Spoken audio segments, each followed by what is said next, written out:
क्या आप कोई ऐसी जगह के बारे में जानते हैं जो कभी इंसानों के लिए बनाई गई, लेकिन आज के टाइम पर वो जगहें रूहों का बसेरा बन गई हैं, वो आत्माएं जिनके साथ कभी इंसाफ नहीं हुआ। आज हम बात करेंगे मुंबई के एक ऐसे ही चर्च के बारे में जहां कभी दुआएं होती थी, मुरादें आती थी, लोगों को इंसाफ मिलता था, लेकिन आज वहां सिर्फ अंधेरा ही अंधेरा है। सिर्फ एक चेतावनी है, सेंट जॉन्स बैप्टिस्ट चर्च अंधेरी।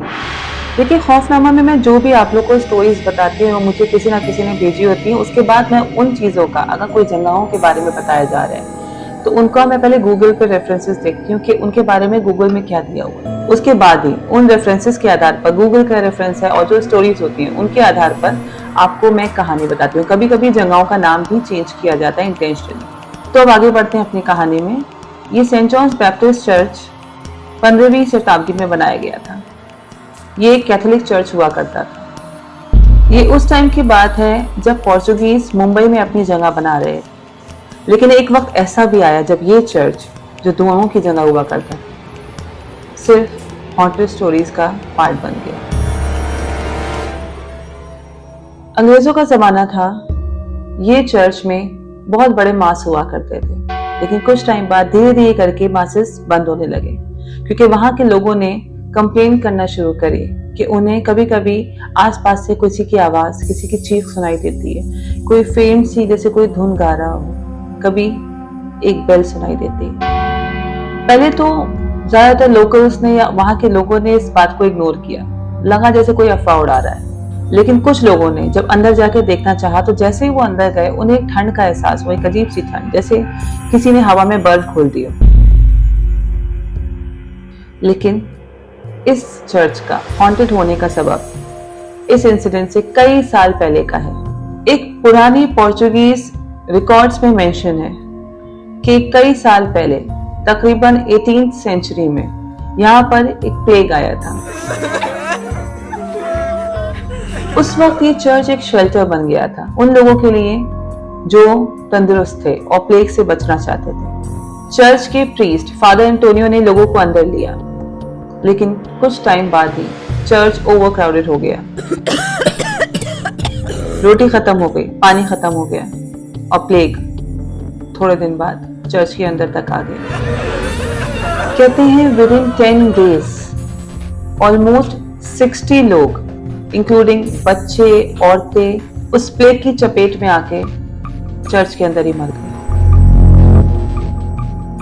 फादर एंटोनियो ने उन बॉडीज को दफना दिया, लेकिन बात यहीं खत्म नहीं हुई। कहते हैं कुछ लोग शायद दफन होने से पहले भी जिंदा थे, तो शायद उनकी आत्माएं आसपास भटक रही हैं। और एक और क्रीपी इंसिडेंट है इसी चर्च को लेके। लोग कहते हैं कि यहाँ पे एक यंग लेडी, जिसका नाम शायद मारिया डिकोस्टा था, वो यंग ब्राइड थी, उसके भी यहाँ सडन डेथ हुई थी। कहते हैं उन मरने वालों में, जो प्लेग से लोग मरे थे, उसमें उनके फादर और मदर भी थे। जब उसके मम्मी पापा मर गए तो उसने भी उस सदमे को लेकर ऑल्टर के सामने ही खुद को फांसी लगा ली।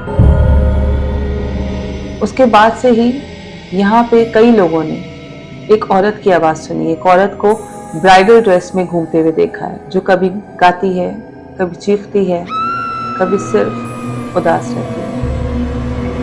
वक्त के साथ साथ Saint John's Baptist church fully abandoned हो गया।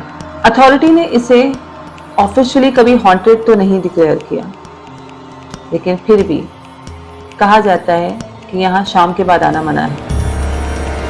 अभी आज के टाइम पे सेंट जॉन्स बैप्टिस्ट चर्च सिर्फ साल में एक बार खोला जाता है, ऐसा सुनने में आया। और मैंने गूगल किया था तो मुझे तब भी पता चला, ये मई की 2nd संडे को खोला जाता है। बहुत लोग कहते हैं कि ये जगह अब नॉर्मल हो गई है, यहाँ अब कोई स्पिरिट्स नहीं देखी जाती, लेकिन जो लोकल्स हैं उनका मानना कुछ और ही है। एक लोकल रेसिडेंट रोशन, जिन्होंने मुझे इनफैक्ट ये स्टोरी भेजी है, उनकी माने तो जब वो लेट नाइट अपने काम से आते हैं तो कभी कभी उनको एक बेल की आवाज सुनाई देती है ठीक उनके पीछे से। सिर्फ एक बार ही वो बेल बजती है, जैसे ही वो टर्न होके देखते हैं वहां पे कुछ नहीं होता है।